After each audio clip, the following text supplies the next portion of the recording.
Hi everybody, I'm Justin from Main Man Bassing. In this video, I'm going to unbox and review the 1-3 Fishing Origin A bait casting reel. This is the right-handed version. It's a 6.6 to 1. They also offer an 8.1 to 1 in right hand and an 8.1 to 1 in left hand. If you're new to the channel, I do product reviews, fishing adventures, and how-to videos that all revolve around bass fishing in the Northeast. If you're into fishing, hit that subscribe button. And also, at any point in the video you'd like to own this reel right now or check out other reviews, there'll be links in the description box below. You can click the link and take it from there. And there aren't that many written reviews of it on Amazon, but they're almost all good, which is good for me because I bought this before I read the reviews. I've said that 30 times now, and it sort of loses its flavor after a while. All right, take 31.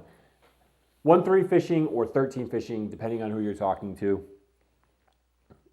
Certainly, they're aesthetically pleasing, right? Their brand, they all look really nice, and that's sort of what drew me to them. And I know they have some really nice higher-end models, but I wanted to look at some affordable reels and see what they have to offer.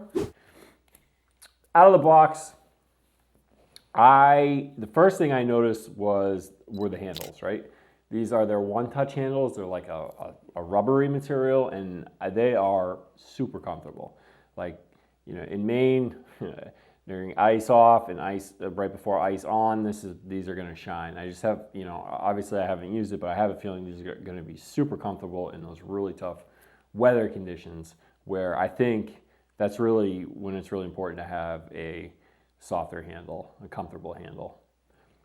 But just super comfortable, and again, aesthetically pleasing. It's a killer looking reel. It's a really nice reel visually. The other thing I noticed, unfortunately, was this thing was just caked in oil. When the side plate was closed, my fingers would always get full of oil. That led me to believe that someone just over-oiled the gearbox.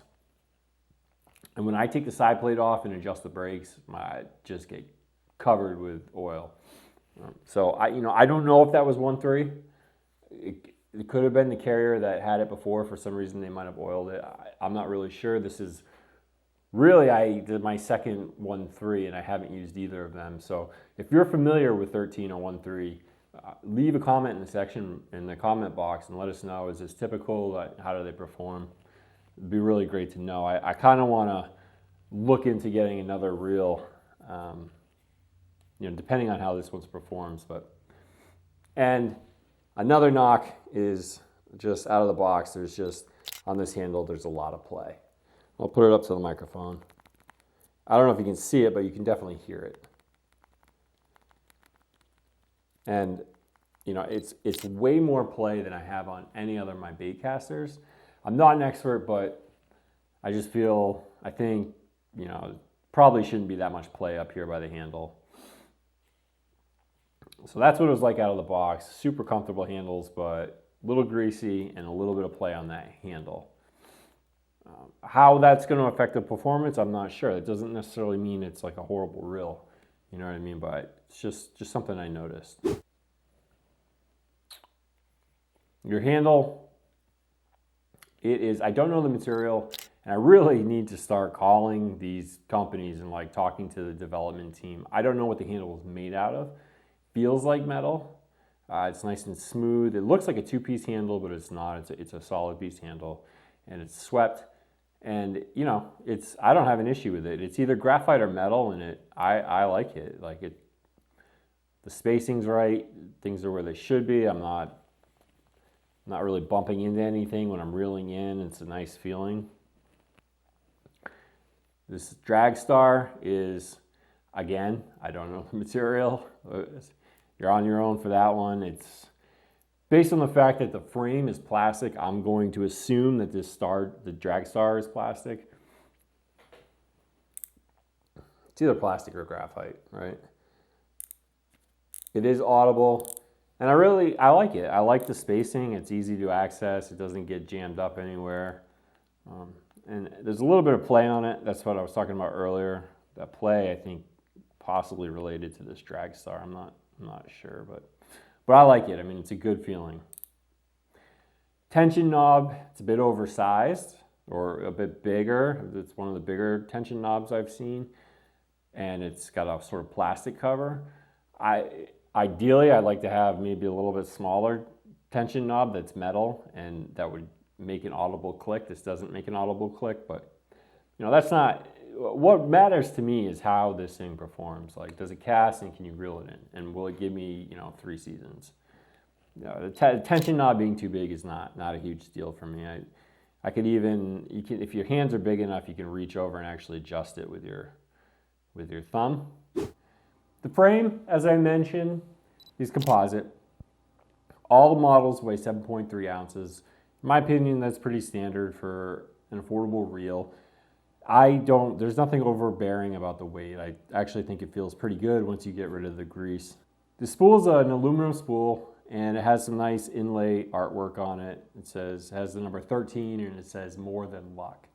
So again, that's the sort of the dichotomy of the brand name, and they're emphasizing the lucky 13, but at the same time, in some of their product labels, they're 1-3. So I don't know, a little confusing, but whatever, not a big deal. The capacity for the spool is going to be at 12 pounds fluoro. You can put 135 yards in. And I think that's pretty decent. I'll probably use this for a deep diving crankbait presentation. I think or a swim bait. Something that won't eat up 135 is good, but I certainly wouldn't want it to get chewed up. So something like a swim bait or a deep diving crankbait. The max drag for these reels are 13 pounds. So it's pretty hefty max drag. It's all you really need for bass fishing. The gear ratio, it's a 6.6 to 1, this model that I'm featuring. That's going to get you 27.8 inches of line per revolution, and the 8.1 to 1 will get you 34 inches of line per revolution. That's pretty fast. That's 3 feet's pretty fast. It's pretty neat. That's what I like. I prefer. Well, it's really weird. Like when I'm cranking, I want something slower, but if I'm pitching, I definitely want something fast like that, because when you miss your pitches, you don't want to spend the whole day reeling up your line. So the 8.1, the 34 inches is, in my opinion, that's good. It's going to lower some of your torque, but most of the time I find you don't really need that much torque to pull a bass in. The last feature I'm going to discuss are the brakes. Right off the bat, there's a knock on this, a con. Oopsie. That's the side plate comes off. I don't like that, mainly because I'm probably going to drop it in the water because it's my destiny. I've already dropped the GoPro in the water.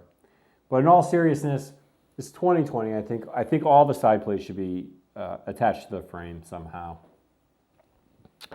But it is what it is. And when you take the spool out, the brakes are centrifugal. So those are those plastic brakes that expand outwards as the speed increases of the spool. And you can adjust the brakes by turning this dial.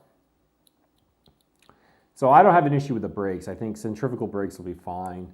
I do have an issue with that side plate. And I also don't know how you would change out the brakes, because there's no access to them. I think they might be under there's 2 screws here. I think you'd have to unscrew those and get to them, but then 1.3 doesn't provide any extra brakes in the box. So I don't know if you'd have to order generic ones or order them through the company. I'm not sure. Again, you're on your own for that. They've just 1.3's left us on our own. And I don't know what the rate is for the lure weight. I think I'm assuming with the size and the drag, you'd be okay with like a 2-ounce lure. Like I would probably feel comfortable throwing a 2-ounce lure just based on how it feels, maybe 2.5 at the most. But, again, I don't know, and they don't mention it. And the only other thing I mentioned I forgot to mention was there's a hook keeper on the top of the frame, which I think is nice. It's going to prevent your paint job from getting scratched up theoretically, and possibly even keep your hook out of the line guide. But that concludes my unboxing review of the Origin A. I hope you like it. I mean, again, I'm making this for y'all. Like, I make this for you. I want to give you close-up shots in case you have your eye on it and you want to pick it up. I just want to show you what it looks like and what you can expect out of the box. And a lot of these features I could really care less about. It to me is, how does it perform? Can it cast, and can you reel it in? And will it give me like 3 seasons? And if I put this on the water and I like it, the performance, I'm going to make a first impression video. So subscribe to the channel and stay tuned. Check that video out in case it comes out. But, and then I'll know how it performs. But until then, it's just out of the box. But I hope it helped. I hope it gave you a good perspective. I hope you're fishing during the COVID season. I really do. I hope you can get out there. And if you're new, subscribe. I'd love to have you. And if you want to own one of these or check out further reviews, check the links in the description box. I hope you catch a real big bass soon. Thanks for watching. I'll see you later.